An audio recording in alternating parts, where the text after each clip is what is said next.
नमस्कार, the truth के इस अंक में मैं प्रीति पांडे अपने सभी दर्शकों का बहुत स्वागत करती हूं। तो चुनाव की तारीख नजदीक आ गई है राजधानी दिल्ली की, और आज यानी कि 3 फरवरी को चुनाव प्रचार थम गया है। लेकिन चुनाव प्रचार थमने से पहले जैसे कोई दिए की लौ बुझने से पहले जबरदस्त फड़फड़ाती है ना, उसी तरीके से आखिरी दिन अपनी पूरी ताकत झोंकते नजर आई है राजनीति पार्टी। जितने भी चेहरे हैं, जितने भी दिग्गज हैं, उन्होंने अपना बेस्ट देने की कोशिश की। जन अपील तो ठीक है, लेकिन एक दूसरे पर अटैकिंग अंदाज में जो एलिगेशंस लगाए जा रहे थे, वाकई किसी डेली सोप के मसाला से कम नहीं। खैर, आज क्या कुछ रहा यह हम आपको बता रहे हैं।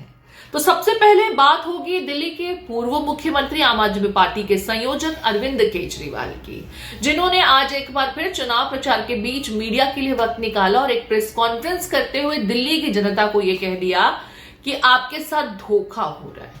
आपके साथ धोखा इस कदर हो रहा है कि आपको कहा जा रहा है कि आपके घर बैठे ही आपका वोट कास्ट हो जाएगा, आप स्याही लगवा लीजिए, उसके एवज में आपको पैसे भी दिए जा रहे हैं और आपको एक कागज दिखा के, स्टैंप लगवा के ये बताया जा रहा है कि आपका वोट पड़ गया। सुनिए अरविंद केजरीवाल क्या कुछ कह रहे हैं, फिर बाद में हम समझाते हैं कि दरअसल उनका इशारा किशोर था और वो कहना क्या चाहते थे। अगर आप वोट डालने नहीं गए तो ये सोच लेना कि आप अपने और अपने परिवार के साथ धोखा कर रहे हो। एक तरह से आप अपने आत्महत्या का वारंट लिखवा रहे हो। अगर भारतीय जनता पार्टी दिल्ली में आ गई, ये आपकी ज़मीनें जहाँ जहाँ झुग्गियाँ बसी हुई हैं, इनकी नज़र आपकी ज़मीनों के ऊपर है। ये 1 साल में दिल्ली की सारी झुग्गियाँ तोड़ देंगे और ये ज़मीन जो है ये अपने दोस्तों को दे देंगे। बम्बई में सबसे बड़ा स्लम जो है धारावी, उसकी ज़मीन उठा के इन्होंने अपने एक दोस्त को दे दी। दिल्ली की झुग्गियों की को भी नहीं छोड़ने वाले, दिल्ली की सारी झुग्गियां तोड़ देंगे, ये ज़मीन उठा के अपने दोस्त को दे देंगे। इनकी नज़र आपकी ज़मीनों पे है, तो इनके धोखे में मत आना। केवल 3-4 हज़ार रुपए के लिए अपने परिवार को मत बेच देना, अपने सर से छत मत खराब कर देना। छत टूट जाएगी आपके सर से अगर आपने उस दिन 3-4 हज़ार रुपए के लिए अगर अपनी उंगली पे काला निशान लगवा लिया। तो किसी हालत में काला निशान मत लगवाना। तो अरविंद केजरीवाल ने इशारों में ये कहा कि लोगों को घर बैठे रहने के लिए पहले तो 3 से 5 हजार रुपए दिए जा रहे हैं। लालच ये कि आपको वोट कास्ट करने घर से बाहर कहीं नहीं जाना, कतारों में खड़े नहीं होना है। आपका वोट इलेक्शन कमीशन आपके घर आकर ले रहा है, आपसे एक स्याही लगवा ली जा रही है ताकि इसके बाद आप दोबारा इलेक्शन वाले दिन वोट कास्ट करने ना जा सकें। और साथ ही साथ आपको ये बताया जा रहा है कि आपका वोट चुनाव की तारीख से पहले ही पड़ गया है। अब ऐसा कोई क्यों करेगा? सीधी सी बात है कि अरविंद केजरीवाल का इशारा एक खास पार्टी की ओर है और वो ये कहने की कोशिश कर रहे हैं कि ये खास पार्टी दरअसल दिल्ली की जनता को गुमराह कर रही है। दिल्ली की वो जनता जो पढ़ी लिखी नहीं है, बहुत ज्यादा खबरों में अपडेटेड नहीं रहती है, उसे सिर्फ इतना पता था कि 5 तारीख को वोटिंग होने वाली है। लेकिन जब कोई चुनाव का अधिकारी बन करके आपके घर पहुंचे और बाकायदा फॉर्मेट प्रोसीजर लगभग वही कि आपकी हाथ पे एक स्याही लगाई जाएगी, आपका वोट डालने के लिए आपको कागज दिया जाएगा, स्टैंप लगवाया जाएगा और कहा जाएगा कि आपका वोट पड़ गया। तो अगर कोई पढ़ा लिखा नहीं है, खबरों में बहुत ज्यादा सक्रिय नहीं रहता है, तो वो गुमराह हो सकता है। और खास करके तब जब आपको वोट कास्ट करने के पैसे भी दिए जा रहे हो, तो दोबारा मेहनत कोई क्यों करेगा? और अगर कोई दोबारा मेहनत करता भी है तो उसके हाथ में तो वो स्याही लगी है, जिसका मतलब है कि आपका वोट पड़ चुका है, कहीं और पड़ा हो और आप अपनी कॉन्स्टिट्यूएंसी में ही जब एक्चुअल वोट डालने के लिए जाए तो आपको बैरक लौटा दिया जाए। तो ये गड़बड़ झाला कौन कर रहा है ये आप खुद समझ लीजिए। केजरीवाल का इशारा किसकी ओर था, लेकिन कुल मिलाकर के प्रेस कॉन्फ्रेंस में उन्होंने ये बातें की और उसके बाद एक बार फिर से दिल्ली की जनता को चेता दिया कि अगर गलती से भी बीजेपी का बटन दबा दिया तो आपकी जमीन तो गई। आपने अपने सुसाइड लेटर पर खुद दस्तखत कर दिए। ये बात वो पहले भी बोल चुके हैं, लेकिन एक बार फिर वो इस बात को दोहराते नजर आए। सुन लीजिए। 3-4 हज़ार रुपए के लिए अगर अपनी उंगली पे काला निशान लगवा लिया तो किसी हालत में काला निशान मत लगवाना। ये आपको आके डराएंगे, पैसे देंगे, कहेंगे हमें पता चल जाता है अंदर किसको वोट दिया, किसी को पता नहीं चलता। पैसे दें तो ले लेना, लेकिन पैसे के बदले में अपनी उंगली पे काला निशान बिल्कुल मत लगवाना। फ्री में पैसे दे रहे हो तो ले लेना, जो सामान दे रहे हो ले लेना, लेकिन उंगली पे काला निशान किसी हालत में मत लगवाना। उसका मतलब है अगले दिन आप वोट डालने नहीं जा पाओगे। तो चलिए, ये तो बात हुई अरविंद केजरीवाल की कि वो जन अपील के बीच में किस किस तरह की तमाम बातें कर रहे हैं। हालांकि आम आदमी पार्टी ने अपने प्लेटफॉर्म से अपने कार्यकर्ताओं, अपने कैंडिडेट्स के ऊपर लगातार बीजेपी के कथित गुंडों द्वारा हमला किए जाने की बात भी कही। वो वीडियो भी हम आपको दिखा देते हैं। दूसरी बात, आम आदमी पार्टी ने बहुत बड़े स्तर के ऊपर ये सारी गुंडागर्दी रोकने का इंतजाम किया है। पूरे दिल्ली के अंदर जगह जगह झुग्गियों में स्पाई कैम और बॉडी कैम दिए जा रहे हैं। बॉडी कैमरा होता है जिससे पता चल जाए, जिससे सारी रिकॉर्डिंग हो जाती है। स्पाई कैम हो जाता है छुपा हुआ कैमरा होता है, स्पाई कैम जासूसी कैमरा होता है। ये सारे कैमरे जगह जगह पूरे दिल्ली के झुग्गी बस्तियों के अंदर और गरीब तबकों के अंदर बांट दिए गए हैं। वॉलंटियर्स को, कार्यकर्ताओं को और समर्थकों को दे दिए गए हैं। अगर भारतीय जनता पार्टी कुछ भी करती है तो तुरंत वो कैमरे के अंदर रिकॉर्ड हो जाएगा और इन लोगों के ऊपर हम कार्रवाई करवाएंगे। इस वीडियो को आपने देख लिया। अरविंद केजरीवाल ये कह रहे हैं कि अमित शाह, बीजेपी के गुंडे जानबूझकर आम आदमी पार्टी के कार्यकर्ताओं को चुनाव प्रचार करने से रोक रहे हैं। खैर, अब इस डिटेल में हम नहीं जाते क्योंकि प्रचार का दिन खत्म हो चुका है और अब तो जनता को तय करना है कि जीत की चाबी वो किसे देगी, किसे सौंपेगी।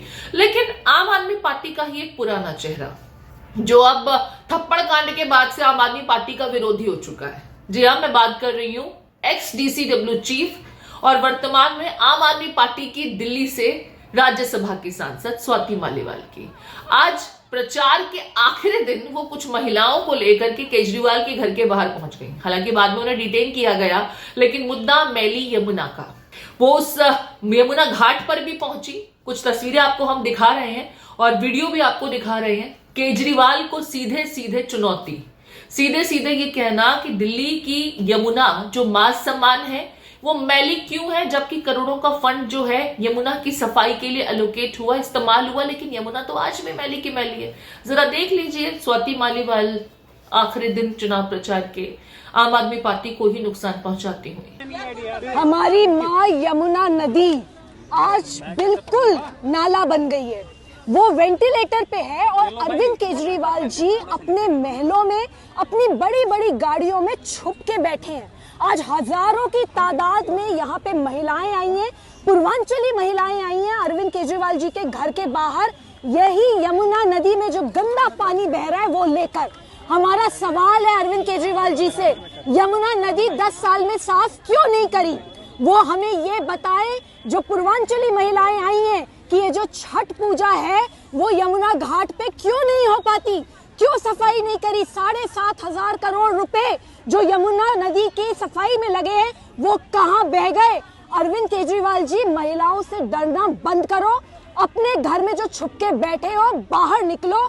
ये पानी लेकर आए हैं, इसी पानी में डुबकी लगाओ और इसी पानी को पियो। और महिलाएं ना चीख चीख के सवाल पूछ रही है उनके घर में साफ पानी कब आएगा। तो छुप के मत बैठो, बाहर निकलो और महिलाओं का सामना करना सीखो।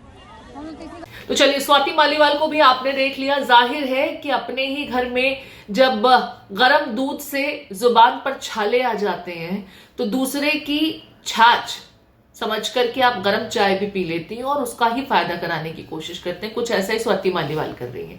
अब बात मैं केंद्रीय गृह मंत्री अमित शाह की कर लूंगी। हालांकि चुनाव प्रचार के आखिरी दिन तो अन्य दिग्गज चेहरों ने भी अपना पूरा दमखम लगाया, लेकिन आज वो जंगपुरा भी पहुंचे थे, वही कॉन्स्टिट्यूएंसी जहां से आम आदमी पार्टी ने इस बार मनीष सिसोदिया यानी कि एक्स दिल्ली के डेप्यूटी CM को टिकट दिया है।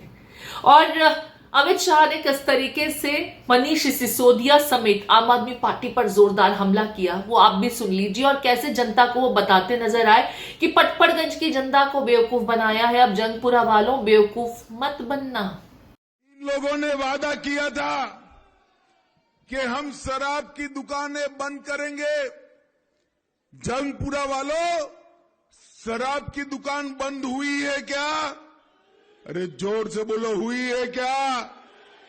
इन्होंने कहा था यमुना जी के पानी को हम साफ करेंगे, किया है क्या? इन्होंने कहा था, केजरीवाल जी ने कहा था कि हम यमुना जी के पानी में डुबकी लगाऊंगा, डुबकी। उन्होंने तो नहीं लगाई। भाजपा के कार्यकर्ताओं ने उनके कटआउट को डुबकी लगा दी। अरे सुनो भैया, सुनो ना, इनके कटआउट को डुबकी लगा दी। और ये सतदेवा जी और हमारे भाजपा वाले बड़े भोले हैं, कटआउट को वहां छोड़कर आ गए। फिर मैंने कहा कि भी कटआउट की तबीयत तो पूछो कैसी है, तो जांच करा तो कटआउट को भी एम्स में आईसीयू में दाखिल करने पड़ा, इतना गंदा पानी। तो चलिए, आपने दोनों ही खेमों के वार पलटवार, एक दूसरे पर आरोप प्रत्यारोप सब कुछ देख लिया। अब 5 तारीख बहुत दूर नहीं है और 5 तारीख के बाद दिल्ली की जनता दिल्ली की सिंहासन पर किसे बिठाएगी, इसके लिए सिर्फ 8 तारीख तक का आपको इंतजार करना होगा। लेकिन दिल्ली के चुनाव किसी डेली सोप के एंटरटेनमेंट मसाले से कम नहीं है। गजब के एलिगेशंस, गजब के आरोप प्रत्यारोप, लेकिन कुछ ऐसा लगा इन चुनावों के दरमियान कि 2 पार्टियां एक टीम से खेल रही हैं। ये बात अलग है कि बारी बारी से अपना ओवर करने के लिए वो आती हैं और गेम थ्रो करती हैं। अब आम आदमी पार्टी उन गेंद पर बैटिंग कर पाई या डिफेंस कर पाई, या वो छक्का साबित होगा जो हिट उसने किया, या चौकों में तब्दील होगा। 8 तारीख का इंतजार बहुत दूर नहीं है। फिलहाल मुझे दीजिए इजाजत, नमस्कार।